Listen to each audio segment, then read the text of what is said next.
आप यस सभी ma'am. Numerical निकाल लो। न्यूमेरिकल नंबर 32 है एनसीईआरटी एक्सरसाइज का। Calculate the depression in freezing point of water. मतलब कि तुम्हें क्या निकालना है, डेल्टा टीएफ निकालना है व्हेन 10 ग्राम ऑफ, तो सोल्यूट का मास क्या है बेटा, मैं स्टेटमेंट नहीं लिख रही हूँ, डायरेक्ट कर रही हूँ। डब्ल्यूबी सोल्यूट का मास है 10 ग्राम और सोल्यूट इसमें है क्या, CH3 CH2 CH Cl COOH। बेटा एक बात ध्यान रखना, तुम जब भी न्यूमेरिकल करो कोलिगेटिव प्रॉपर्टी के, एक बार प्लीज जरूर सोच लेना कि ये सोल्यूट इलेक्ट्रोलाइटिक है या नॉन इलेक्ट्रोलाइटिक है। ठीक है, हमेशा आपको ये बात ध्यान में रखनी है कि सोल्यूट इलेक्ट्रोलाइटिक है या नॉन इलेक्ट्रोलाइटिक है। अब आप ध्यान से देखो, मान लो ग्लूकोज हो, सुक्रोज हो, यूरिया हो, ये सब आयनाइज नहीं होते, ये नॉन इलेक्ट्रोलाइटिक है। बट जो ये सोल्यूट है ये तो इलेक्ट्रोलाइटिक है, ये सोल्यूट तो क्या है, इलेक्ट्रोलाइटिक है, तो आयनाइज होगा।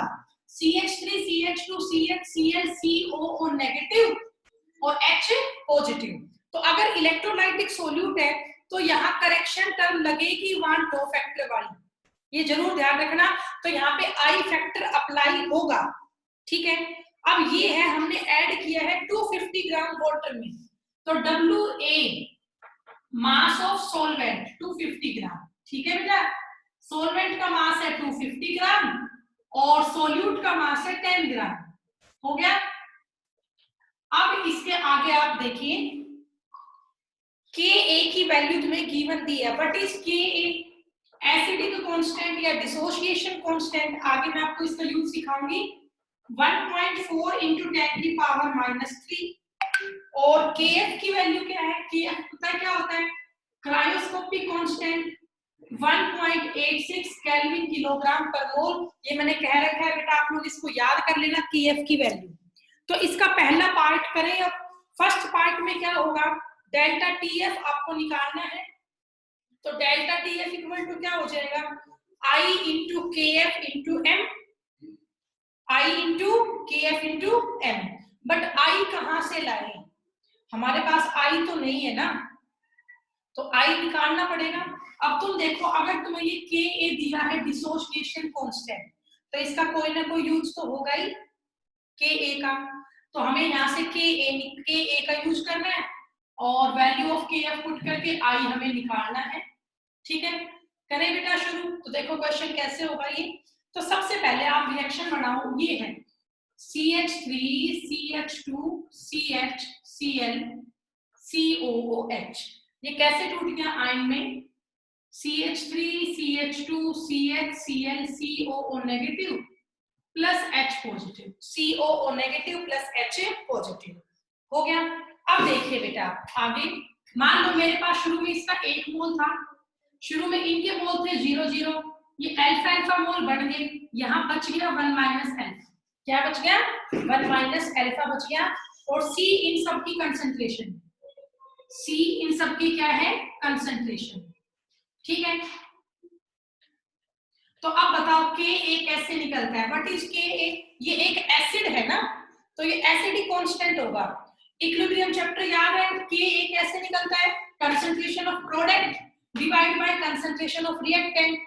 तो प्रोडक्ट साइड में एक तो आपका ये है CH3 CH2 CH Cl COO negative और दूसरा है H positive divide by product reactant क्या है CH3 CH2 CH Cl COOH। अब देखो बेटा इसकी कंसंट्रेशन क्या है C अल्फा फाइनल इंटू इसकी भी क्या है C अल्फा और इसकी फाइनल क्या है C 1 माइनस अल्फा। ठीक है, तो ये क्या बच गया अभी, C alpha square divide by 1 minus alpha, C alpha square divide by 1 minus alpha.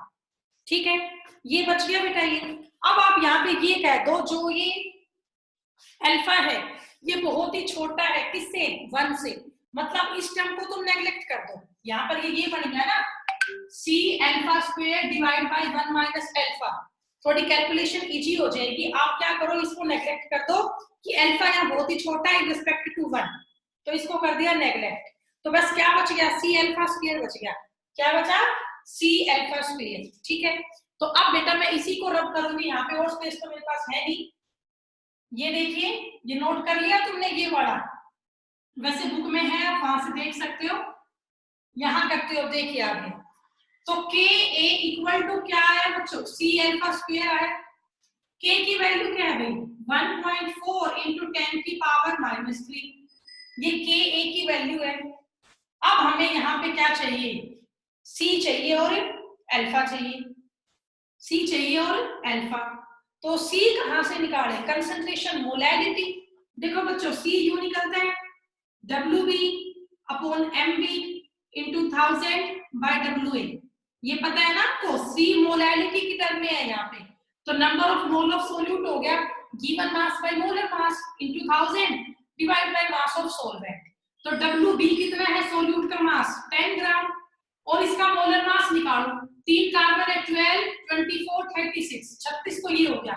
H कितनी है 3 2 5 1, और एक बेटा सॉरी कार्बन 4 है 1 2 3 4, 48 तो कार्बन का हुआ, और ऑक्सीजन 2 है 32 ऑक्सीजन का हुआ, और 7 3 2 5 6 और 1 7, 7 हुआ हाइड्रोजन का, और क्लोरीन का 35.5। बेटा जोड़ो, बताओ क्या है इसका मोलिकुलर मास 122.5। 122.5 हो गया। तो गिवन मास था 10, मोलर मास क्या हो गया 122.5 इंटू 1000, और सॉल्वेंट का मास कितना है 250 ग्राम। ठीक है, तो इसको सोल्व कर लो, 254 जा 1000, क्या बचा ये, इसको आप डिवाइड कर लो 40 अपॉन 122.5, बताओ बेटा डिवाइड करके क्या आएगा ये, या मैं सीधा इसको लिख लूं, ये आएगा 0.3265। जब आप इसको सोल्व करेंगे ना बेटा तो क्या आएगा 0.3265 आएगा। ये बड़े बड़े न्यूमेरिकल है और 3 नंबर में कंफर्म है, ये एग्जाम में आएगा ही आएगा, तो बहुत बार होगा एग्जाम तक, कोई दिक्कत नहीं आएगी इनमें। तो भाई सी आपका 0.3265 आ गया। ठीक है, इसको रब कर देती हूँ, देखिए आ गया। तो सी आपने मोलैलिटी से निकाल ही लिया 0.3265 इंटू अल्फा का स्क्वायर। तो अब यहां से अल्फा सोल्व करोगे तो अल्फा इक्वल टू क्या हो जाएगा अंडर रूट के ए बाई सी, भाई K a equal to C alpha square था, तो अल्फा इक्वल टू क्या हो गया अंडर रूट के ए बाई सी। तो 1.4 इंटू 10 की पावर -3 डिवाइड बाई 0.3265। इसको आपका रूट सोल्व करना पड़ेगा, यही टाइम कंज्यूमिंग है, करना पड़ेगा बेटा, केमिस्ट्री में यही बातें मेन होती है, बस कैलकुलेशन ठीक होनी चाहिए, न्यूमेरिकल आसान होते हैं। तो ये आपको सोल्व करना पड़ेगा। अभी डायरेक्ट मैं आंसर लिख लेती हूँ। तो अल्फा की वैल्यू यहाँ पे आएगी 0.065, यहाँ अल्फा की वैल्यू क्या आएगी बेटा बोलो 0.065। जब आप इसको सोल्व करेंगे ना तो ये अल्फा की वैल्यू आएगी। अब इस अल्फा की वैल्यू का यूज करूं कहां, वन टो फैक्टर निकालने में, इसका यूज कहां करूंगी वन टो फैक्टर निकालने में। ठीक है, तो अब वो यूज कैसे होगा वो आप ध्यान से देखिए। तो अब मैं ऊपर का पोर्शन कर देती हूँ, अब ऊपर वाले कोई काम भी नहीं है, बस के एफ हमें पता ही है क्या है। देखिए बेटा अब आयन निकालना है, फिर से मुझे एक बार यही लिखना पड़ेगा reaction CH3 CH2 CHCl COOH, ये टूट गया CH3 CH2 CHCl COO negative plus H positive. ठीक है, हो गया बेटा, मैंने मान लिया शुरू में इसका 1 मोल था, इनके मोल शुरू में थे ही नहीं, अल्फा अल्फा ये टूट गए, बच गए ये 1 माइनस अल्फा। अब निकालो I, तो I कैसे निकलेगा, total number of moles, total number of moles क्या है भाई 1 माइनस अल्फा तो रिएक्टेंट के है, प्लस अल्फा अल्फा प्रोडक्ट के हैं, तो ये क्या बच गया 1 प्लस अल्फा, 1 प्लस अल्फा। ठीक है, तो I इक्वल टू क्या बन जाएगा बेटा, observed number of moles 1 plus alpha, ये I, और नॉर्मली हमने स्टार्ट किससे किया था 1 से, आपको ध्यान है पिछला लेक्चर में I इक्वल टू होता है normal molar mass upon observed molar mass, लेकिन यहाँ बात है नंबर ऑफ मोल्स की, तो observed number of mole divide by normal number of mole. तो ऑब्जर्व्ड मेरे मोल्स कितने आए 1 प्लस अल्फा, और नॉर्मली मैंने स्टार्ट कितने मोल से किया 1 से, तो 1 plus alpha by 1 equal to क्या आ गया I आ गया। इक्वल टू क्या आ गया बेटा आई। तो अब मैं यहाँ किसकी वैल्यू पुट कर दूं, अल्फा की। अल्फा मेरा क्या आया 0.065। इसे बेटा 2-3 बार करके देखना, कर लोगे तो आई इक्वल टू आपका 1 प्लस अल्फा आ गया, ये मान लो, ठीक है। तो ये क्या बन जाएगा बोलो, I equal to 1 plus alpha. तो आई इक्वल टू हो गया 1 प्लस अल्फा की वैल्यू क्या है 0.065। तो आप बताओ आई क्या आ गया बेटा 1.065 हो गया बच्चों। अब तो बस क्वेश्चन भी हो ही गया, डेल्टा टीएफ निकालना है। तो डेल्टा टीएफ इक्वल टू क्या होता है आई इंटू के एफ इंटू एम। एम यहाँ पे मोलैरिटी है जो हमने पहले ही निकाली थी, W B upon M B into 1000 by W A करके। तो बस अब आपको इसको सोल्व करना है। तो बताओ आई की वैल्यू क्या आई भाई 1.065 1.065। केएफ वाटर का पता ही है 1.86 और मोलैरिटी बेटा बताना, पीछे मोलैरिटी हमने सोल्व की थी ना, कंसंट्रेशन सी कितना आया था वो, हाँ भी सी कितना 0.326 तो बस इन तीनों की मल्टीप्लाई कर दो तो क्वेश्चन आपका सोल्व हो जाएगा। तो इनको मल्टीप्लाई करने पे आएगा 0.647।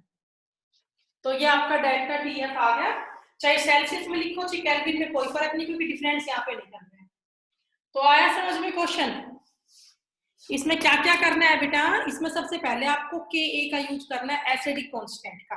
के ए की हेल्प से अल्फा निकल जाएगा, अल्फा की हेल्प से आई निकल जाएगा और आई की हेल्प से डेल्टा टीएफ निकल जाएगा। ठीक है बेटा, क्लास लीव करके मत जाओ, पूरी क्लास लो। देखो 32 स्टूडेंट 26 हो गया, फिर प्रैक्टिस कैसे करोगे इनकी। तो भाई ये क्वेश्चन है, आया कुछ समझ में ये। अब इस न्यूमेरिकल के बाद नेक्स्ट हमारा न्यूमेरिकल है एनसीईआरटी एक्सरसाइज का क्वेश्चन नंबर 33। उसमें क्या है देखो,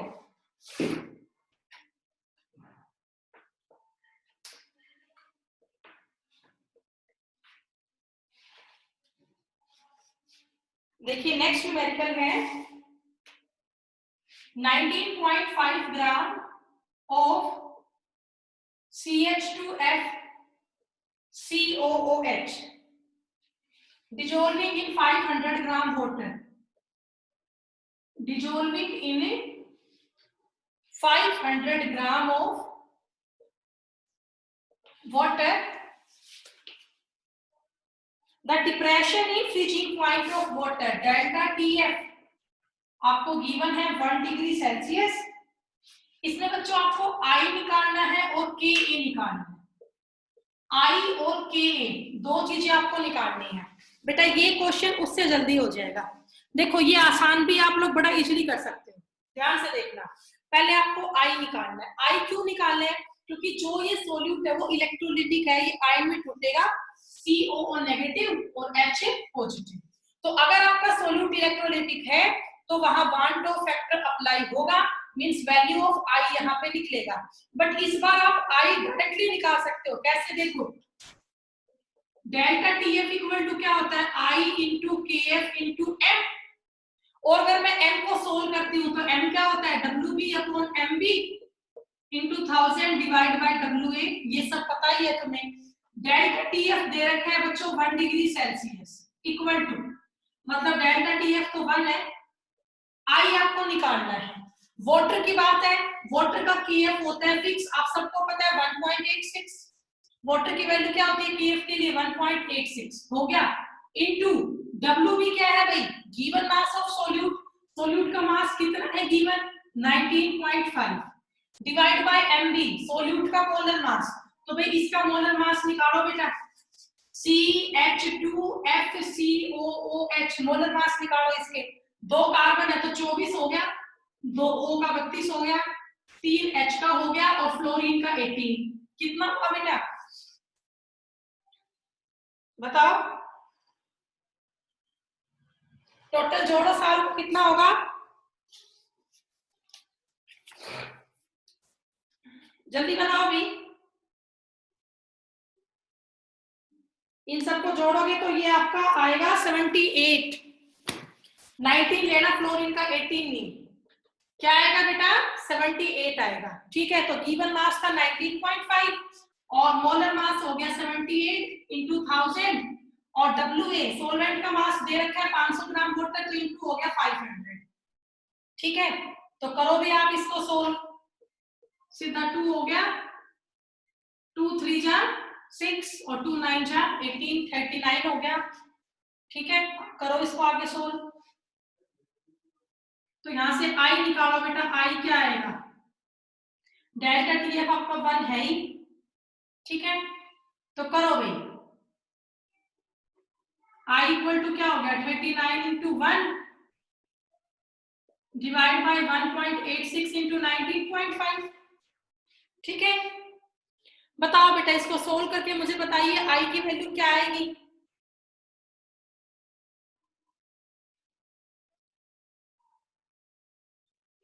कर रहे हो क्या, मैं करूं? हाँ भाई, एक बार कैलकुलेटर से कर दो फटाफट से। 1.86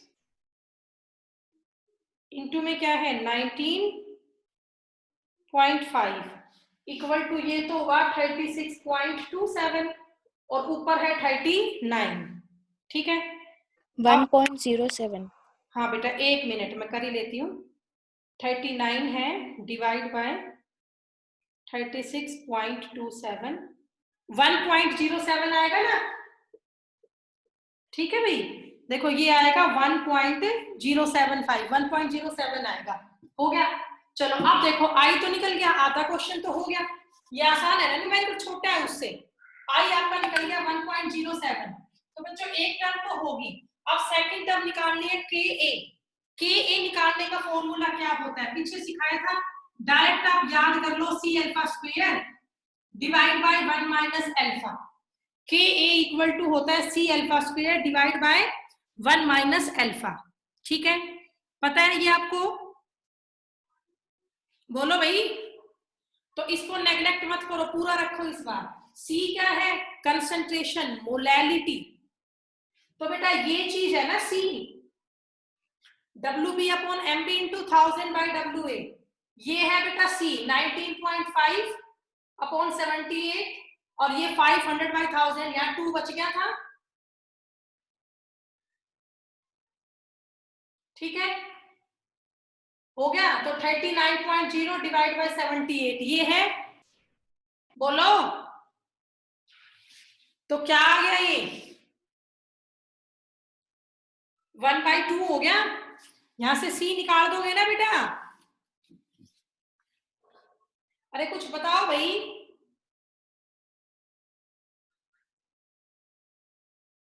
0.5 1/2 आ गया ना ये 0.5, यही चीज तो होती है ना मोलैलिटी। 19.5 बाई 78 इंटू 1000 बाई 500, ये 0.5 आ गया। तो अब के ए निकाल दो, तो के ए इक्वल टू सी कितना आया बोलो 0.5। अब बच्चों अल्फा और चाहिए, अभी तो आई निकला था, अब क्या निकालना है अल्फा। अल्फा तो निकाला ही नहीं, चलो अल्फा और निकालते हैं। अब ऊपर का नाम कर दूं बेटा, बोलो सारे एक बार, जवाब दो मुझे। Yes ma'am. ठीक है, यस मैम। बेटा इसमें ना तुम्हें पिछला ध्यान हो थोड़ा सा, मैंने आपको 2 लिखवाए थे उस दिन फॉर्मूला अल्फा निकालने के, डिसोसिएशन में और एसोसिएशन में। ये समझ गए तुम, आई तो निकाल ही लोगे। अब तुम देखो तुम्हारा सोल्यूट ये था CH2FCO नेगेटिव में टूटता है प्लस H पॉजिटिव में टूटता है, ये डिसोशिएट हो रहे हैं। तो डिसोसिएशन में अल्फा निकालने का मैंने आपको बताया था ये formula I-1 divide by N-1। पीछे का पेज पलट के देखो आपको मिल जाएगा। ये सॉल्यूट यहाँ पे डिसोशिएट हो रहा है, CH2FCO नेगेटिव बन रहा है और H पॉजिटिव बन रहा है। तो मैंने लिखवाया था डिसोसिएशन के केस में अल्फा निकालने का फॉर्मूला क्या है, I-1 divide by N-1। I तो हमने यहाँ पे सोल्व कर ही लिया, I हमारा कितना आया 1.07 माइनस 1। N क्या होता है सिखाया था, number of moles of ion. एक मोल तो इसका बना और एक मोल इसका बना, तो टोटल N की वैल्यू क्या हुई 2 हुई, एक कैटायन और एक एनायन, तो N की वैल्यू क्या हुई 2, तो 2 बाय माइनस 1। तो अल्फा इक्वल टू क्या आया भाई 0.07 बाय 1। ठीक है, यही आया, बोलो बेटा, मतलब 0.07 ही हो गया, करके यहां से समझ जाओगे। जवाब दो यस और नो में, बोलो Yes, ma'am. Yes ma'am. ठीक है, तो बस बेटा अल्फा निकल गया, तो आगे सोल्व कर दो। K a equal to C alpha square divide by 1 minus alpha. C concentration यहां निकाली थी, 0.5 आया, इनटू अल्फा कितना आया 0.07, इसका स्क्वायर डिवाइड बाय 1 माइनस 0.07। ठीक है, इसको बेटा सोल्व करो और सोल्व करके बताओ इसका आंसर क्या है।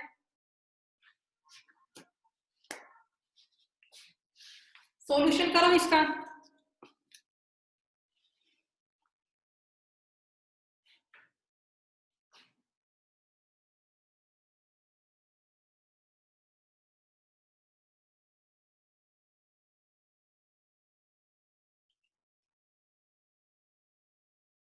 इसे सोल्व करें बेटा और बताइए इसका आंसर क्या आएगा।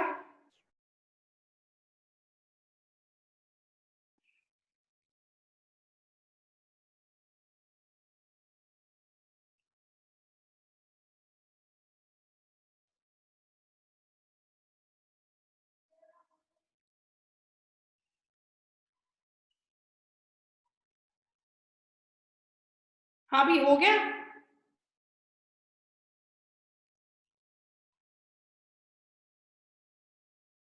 चलो अब नेक्स्ट क्वेश्चन करें। इसमें कोई डाउट है बेटा, बोलो।